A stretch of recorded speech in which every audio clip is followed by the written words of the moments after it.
कि जीवात्मा कैसे इस मानव शरीर में आता है, इसका क्रम क्या है। कहते हैं जीवात्मा अत्यंत सूक्ष्म है। कितना सूक्ष्म बोले, जिसको किसी भी यंत्र और मशीन से देखा नहीं जा सकता। इसीलिए आज तक दुनिया के वैज्ञानिक बड़े बड़े अनुसंधानकर्ता छोटे से छोटे वायरस को तो देख लेते हैं, लेकिन आत्मा को आज तक नहीं देख पाए। उसके लिए कोई मशीन नहीं बना पाए और न बना पाएंगे, संभव ही नहीं है। इतनी सूक्ष्म आत्मा है। और वह सूक्ष्म आत्मा जीवात्मा अपने कर्मों के परिणाम स्वरूप कहां किस योनि में जाएगा, इसका विधान ईश्वर करता है। नियामक ईश्वर ही है और वो तय करता है कि उसके कर्मों के अनुकूल उसे कहां जाना है।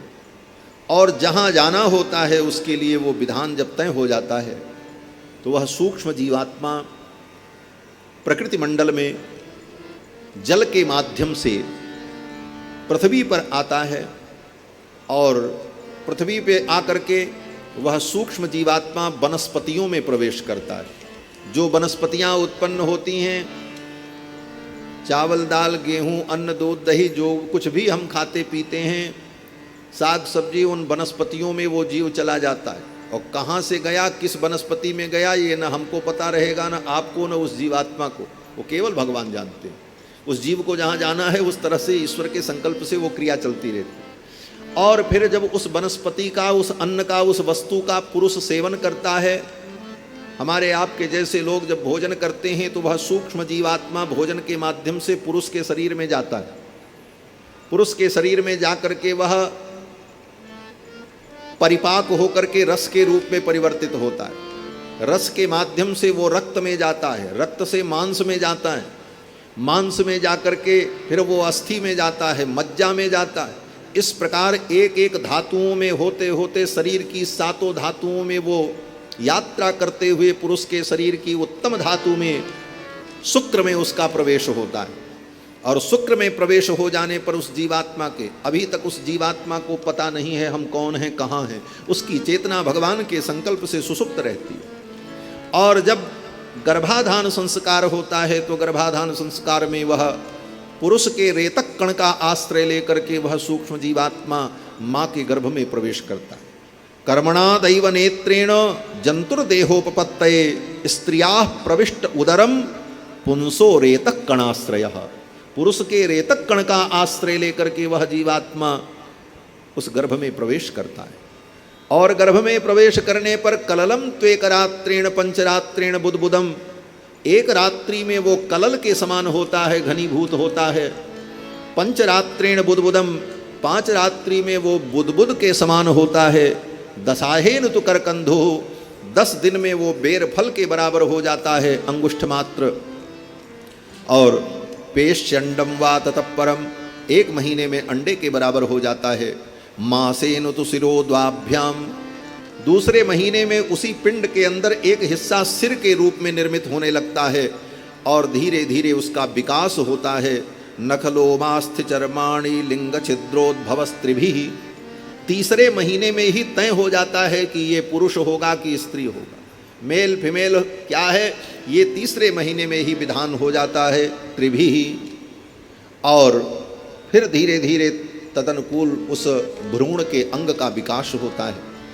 चतुर्भिर्धातव सप्त, चौथा महीना आने पर उस जीवात्मा के उस शरीर में 7 प्रकार की धातुएं सृजित हो जाती हैं। यहाँ पर अभी भी आज का विज्ञान फेल हो जाता है।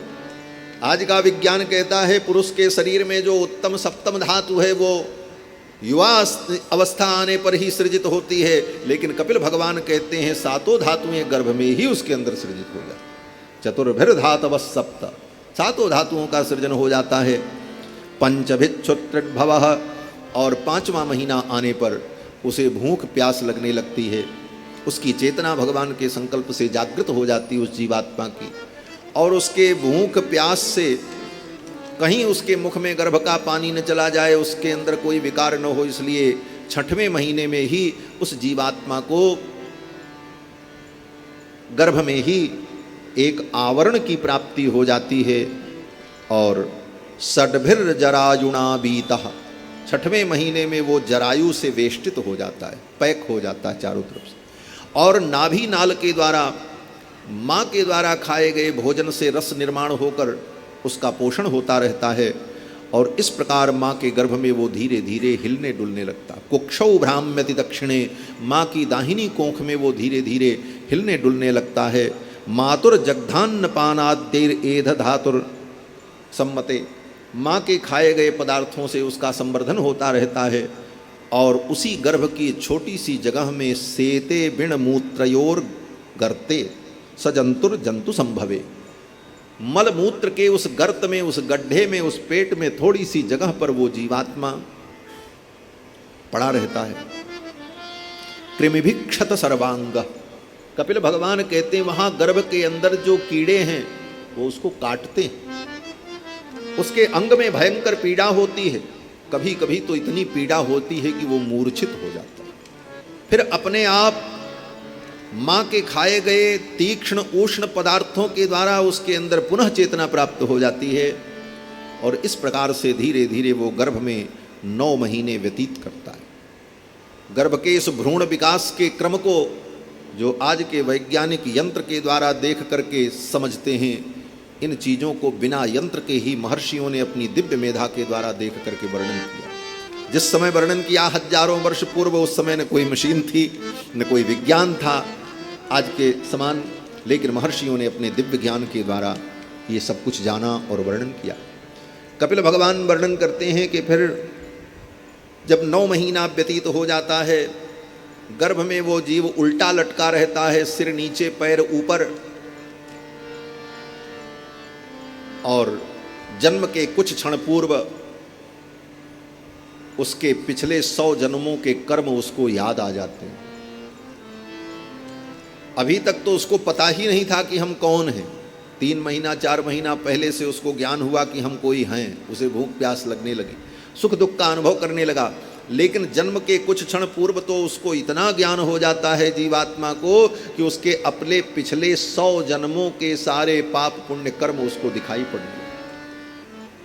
तत्र लब्ध स्मृतिर्दैवात् कर्म जन्म शतोद्भवम, भगवान के संकल्प से उसके 100 जन्मों के कर्म उसको दिखाई पड़ने लगते। स्मरन दीर्घमनुच्छ्वासम, अपने उन कर्मों को देखकर और उन कर्मों के परिणाम स्वरूप होने वाले भयंकर दुख को देखकर लंबी लंबी सांस लेने लगता है, व्याकुल हो जाता है जीवात्मा। सर्म किम नाम विंद्यते, वो सोचता है इस दुख से मेरी निवृत्ति कैसे होगी, क्या मेरा कभी कल्याण हो पाएगा। इतना पाप अनेक जन्मों में हमने किया और मात्र 100 जन्म को देख करके, बाकी कितने जन्म है उसका कोई ठिकाना नहीं। अत्यंत दुखी होकर के वो जीवात्मा गर्भ में ही भगवान से प्रार्थना करता है कि यद्योने प्रमुच्चे हम प्रपद्ये पुरुषोत्तमम, इस योनि से मैं बाहर जाऊंगा, गर्भ से बाहर जाऊंगा तो हे पुरुषोत्तम मैं आपकी प्रपत्ति करूंगा, आपकी शरणागति करूंगा, आपकी भक्ति करूंगा। अब मैं संसार के बंधन में नहीं पड़ूंगा। मैंने बहुत दुख भोगा, नाचे बहुत गोपाल, सूरदास जी कहते बहुत नाचे माया में, अब जग जाई भजऊं चक्रपाणी, अब तो जगत में जाकर के चक्रपाणी का मैं भजन करूंगा। गर्भ में उल्टा लटका जीव भगवान से प्रार्थना करता है। गोस्वामी तुलसीदास जी महाराज विनय पत्रिका में लिखते हैं कि सिर हेट ऊपर चरण संकट बात नहीं पूछत को, गर्भ में उल्टा लटका वो जीव प्रार्थना करता है कि अब जग जाई भजऊं चक्रपाणी, अब जगत में जाकर के चक्रपाणी का मैं भजन करूंगा। उसी समय भगवान उसे उसके इस संकल्प को सुन करके संतुष्ट होते हैं, ठीक है जाओ, फिर तुमको मैं अवसर दे रहा हूँ। लेकिन ये जीवात्मा संसार में आते ही, जन्म लेते ही माया के प्रभाव से और गर्भ की वेदना के प्रभाव से उसकी ये स्मृति नष्ट हो जाती है। नष्ट स्मृति पुनरयम प्रवृणीत लोकम,